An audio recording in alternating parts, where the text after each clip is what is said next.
आजचा व्हिडिओ सुरू करण्याआधी मी तुम्हाला एक प्रश्न विचारते. तुम्हाला काय वाटतं, पुष्पक नगर सारख्या डेव्हलपिंग एरियामध्ये राहून मला बोर होत असेल का? कारण हा एक प्रश्न मला कमेंट सेक्शनमध्ये, DMsमध्ये माझे फ्रेंड्स, रिलेटिव्स हे सतत विचारत असतात की श्रद्धा, तुला पुष्पक नगरमध्ये बोर होत नाही का? वीकेंडला काय करतेस? तिथे तुला एंटरटेनमेंटसाठी काय आहे? आणि ऑनेस्टली सांगायचं झालं तर हा प्रश्न एकदम व्हॅलिड ही आहे. कारण पुष्पक नगर हा अजूनही एक डेव्हलपिंग एरिया आहे. हे मुंबईसारखं नाही की खाली उतरल्यावर कॅफे, मॉल्स, रेस्टॉरंट हे सगळं मिळेल. इथे अजूनही डेव्हलपमेंट सुरू आहे. एअरपोर्ट ऑपरेशनल झालंय, नवीन प्रोजेक्ट्स येत आहेत, इन्फ्रास्ट्रक्चर डेव्हलप होते आहे. पण ऑफकोर्स एंटरटेनमेंटच्या बाबतीत अजूनही खूप काही यायचं बाकी आहे. And I am pretty sure की पुढच्या 1-3-4 वर्षात या सगळ्या गोष्टी येतील इथे. नवीन कॅफेज, रेस्टॉरंट्स, शॉपिंग ऑप्शन्स हे सगळंही येईलच इथे. पण तोपर्यंत लोकांना असं वाटत असेल की मी घरी इथे दिवसभर बसून टाइमपास करते, भिंतींकडे बघत असते. तर आता खरं सांगते, वीकडेज मध्ये बोर व्हायला लिटरली वेळ नसतो. सकाळी उठायचं, मग ते ऑफिस, ट्रॅव्हल्स, मीटिंग्स आणि मग बघता बघता असाच दिवस निघून जातो. मग घरी या, शेरालुसी आहेत त्यांना मग वॉक्सवर घेऊन जा, त्यांचं मग डिनर, मग आमचं डिनर आणि मग दिवस संपून जातो. आणि मग खरा ड्रामा सुरू होतो वीकेंड्सला, सॅटर्डे संडे. आणि मग तो सकाळचा अलार्म नसतो, ऑफिस नसतो, खूप वेळ असतो आणि असं वाटतं की दिवस जातच नाही. तर मग मी काय करते, तर त्यावेळात मी पुष्पक नगर थोडं एक्सप्लोअर करायचं ट्राय करते.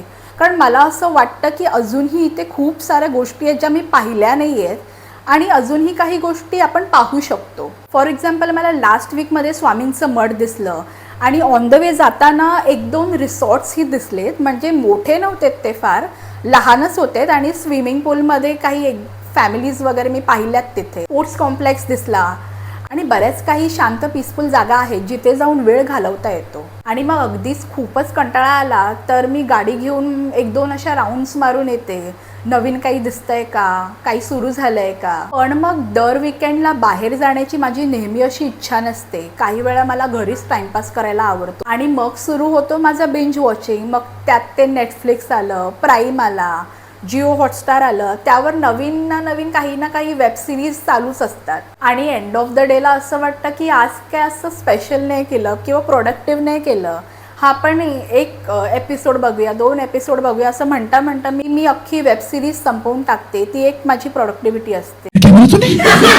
आणि आणखी एक मोठं रिझन बोर न होण्याच्या मागे म्हणजे आमच्या घरी शेरालुसी आहेत. ज्यांच्या घरी पेट्स आहेत त्यांना माहीतच असेल, तुम्ही कितीही रिलॅक्स करायचं ट्राय करा पण तुमच्या पेट्सचा काही वेगळाच प्लॅन असतो. त्यांना मग ते वॉकला जायचं असतं, ट्रीट्स हव्या असतात, ते तुम्हाला झोपू देत नाहीत आणि अगदीच झोप लागली की त्यांचं काही ना काही सुरू असतं, आवाज काढणं.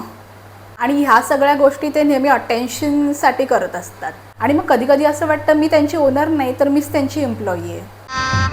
गजब बेइज्जती है. आणि हे सगळं करूनही अगदीच आणखी कंटाळा आला तर माझ्याकडे एक इमर्जन्सी प्लॅन आहे, लाईक प्लॅन बी, आणि तो म्हणजे आयकिया. मग खरंच काही असं शॉपिंग करायचं नसेल किंवा काहीच घ्यायचं नसेल, मग IKEA is the best option. मग आयकियाला जाऊन मस्त फिरायचं, फर्निचर्स बघायचे, होम डेकोर बघायचे आणि मग मस्त वेळ जातो. आणि त्यांचं तिथे खूप छान फूड कोर्ट आहे आणि मस्त मेन्यू आहे त्यांचा. आणि मग तिकडे गेलं की एकदा वेळ कसा निघून जातो कळत पण नाही. फ्रँकली स्पीकिंग, मला आयकिया शॉपिंग सेंटर कमी आणि टाइमपास सेंटर जास्त वाटायला लागलं आहे. पण एक गोष्ट मी नक्की सांगते की बॉर्डम हे लोकेशनमुळे नाही तर ते तुमच्या माइंडसेटमुळे येतं. कारण तुम्हीच बघा ना, मुंबईमध्ये राहणारे लोक बोर होतात, पुण्याला राहणारी लोक बोर होतात, दुबईला पण राहणारी लोक बोर होतात. जर वीकेंड प्लॅन नसेल तर सगळीच लोक बोर होतात. पण माझ्याकडे पुष्पक नगरमध्ये राहण्याचा सर्वात मोठा ॲडव्हान्टेज म्हणजे देर इज नो ट्रॅफिक.